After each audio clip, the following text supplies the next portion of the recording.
মা জেনেছেন তার পাকস্থলীতে ক্যান্সার, অল্প দিনের মধ্যেই মারা যাবেন। তিনি যে খুব চিন্তিত এরকম মনে হচ্ছে না। এত বড় অসুখ বাধা নই, নিজেকে গুরুত্বপূর্ণ মনে করছেন। অন্যদের সঙ্গে টেলিফোনের কথাবার্তায় সেরকমই মনে হয়। তার টেলিফোনের কথাবার্তার নমুনা।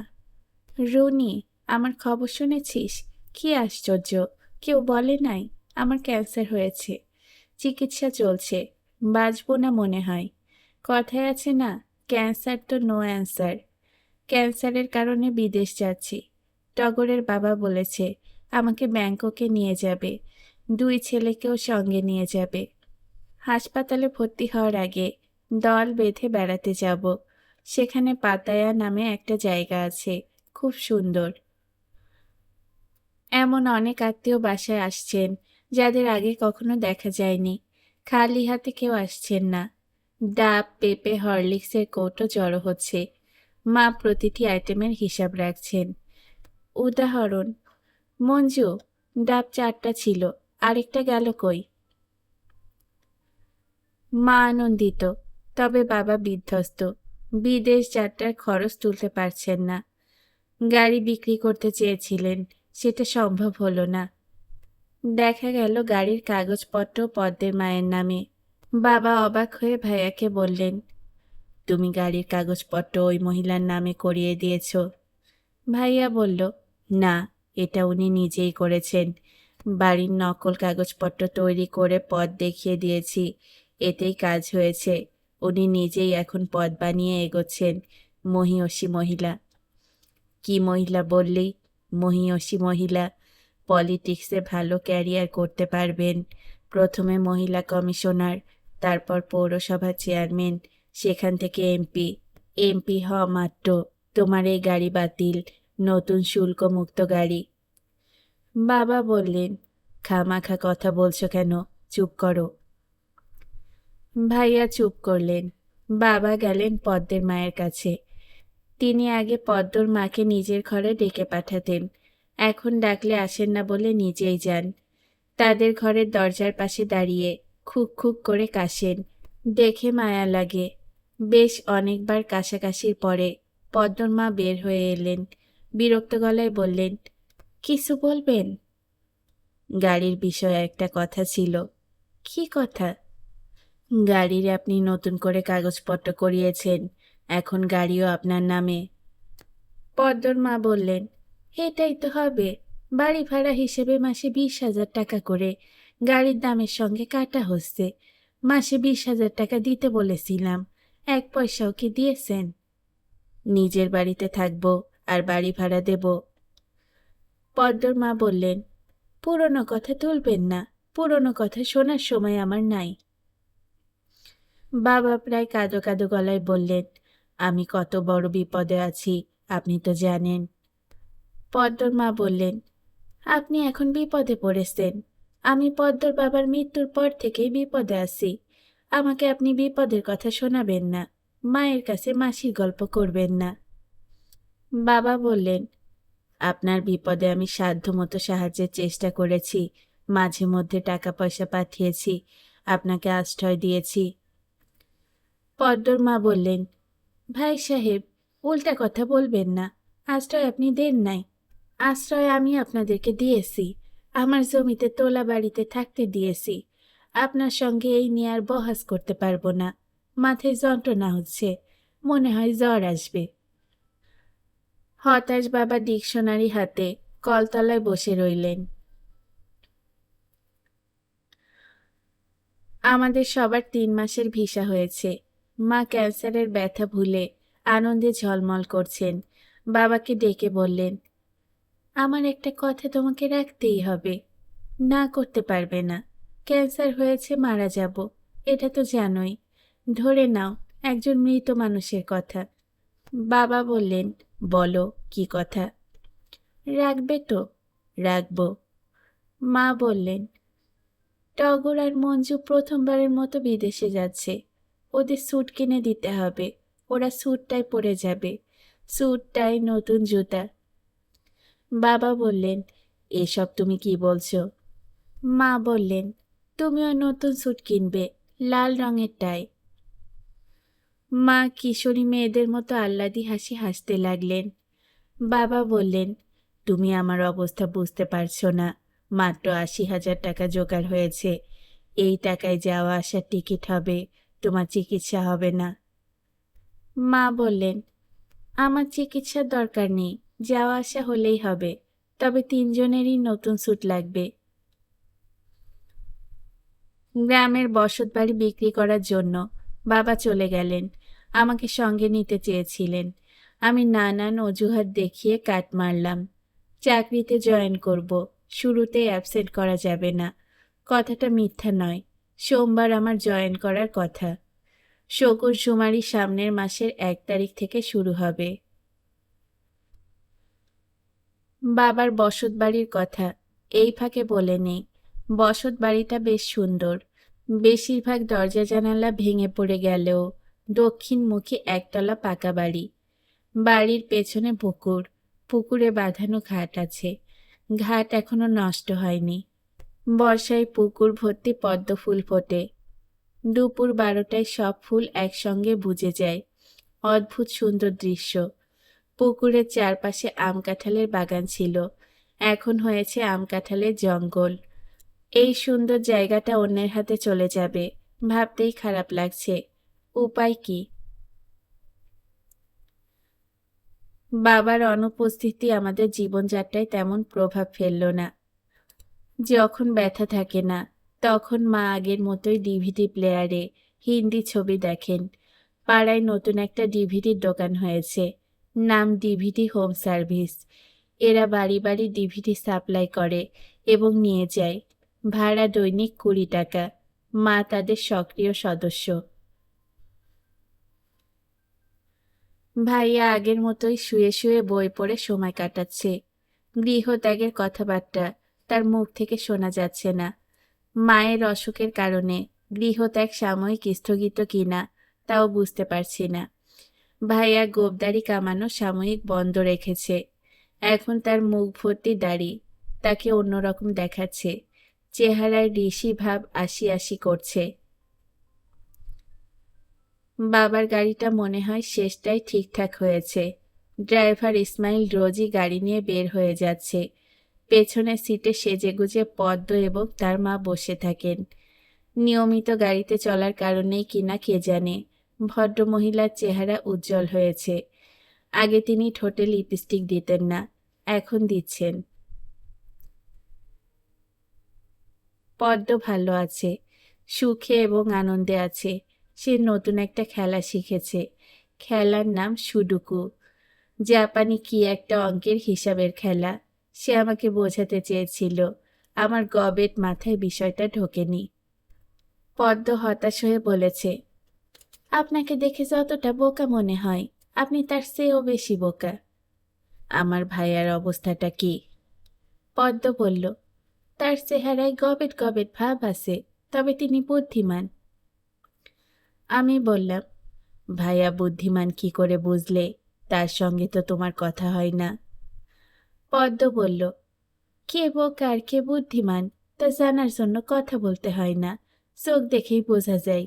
আপনাদের এই বাড়িতে সবচেয়ে বোকা হলো রহিমার মা, তারপরে আপনি। বোকামির দিক থেকেও ফার্স্ট হওয়া গেল না। না। পদ্ম সুডুকু খেলা বন্ধ করে বলল, আমি যদি আপনাকে একটা জটিল প্রশ্ন করি, আপনি উল্টাপাল্টা জবাব দেবেন। রহিমার মা কিছুই বলতে পারবে না, কিন্তু আপনার ভাই চমৎকার জবাব দেবেন। আমি বললাম, প্রশ্নটা কি? পদ্ম বলল, ছেলে ও মেয়ের মধ্যে যখন প্রেম হয়, সেই প্রেমটা আসলে কি? আমি বললাম, প্রেম হচ্ছে দুজনে একসঙ্গে ফুচকা খাওয়া, রিকশায় করে বেড়ানো, রাত জেগে মোবাইলে কথা বলা। পদ্ম বলল, আপনার কাছ থেকে এই উত্তরই আশা করেছিলাম। রহিমার মাকে জিজ্ঞেস করেছিলাম, সে বলল, পিরিতিরে বলে প্রেম। ভালো কথা, রহিমার মা যে প্রেগনেন্ট, এটা আপনি জানেন? আমি চমকে উঠে বললাম, না তো। সে আড়ালে আবডালে বমি করে বেড়াচ্ছে। বলো কি? পদ্ম বলল, সন্তানের বাবাকে আন্দাজ করতে পারছেন? না। আমি জানি। জানলে বলো কে। আমি বলবো কেন, আপনি খুঁজে বের করুন। পদ্ম সুডুকু নিয়ে ব্যস্ত হয়ে পড়ল। আমি কি করব বুঝতে পারছি না। বসে থাকবো না ভাইয়ার কাছে যাব, শকুন বিষয়ে নতুন তথ্য জানব। প্রথম দিনের চাকরিতে শকুন বিষয়ে কিছু জিজ্ঞেস করলে যদি উত্তর না দিতে পারি তাহলে লজ্জার বিষয় হবে।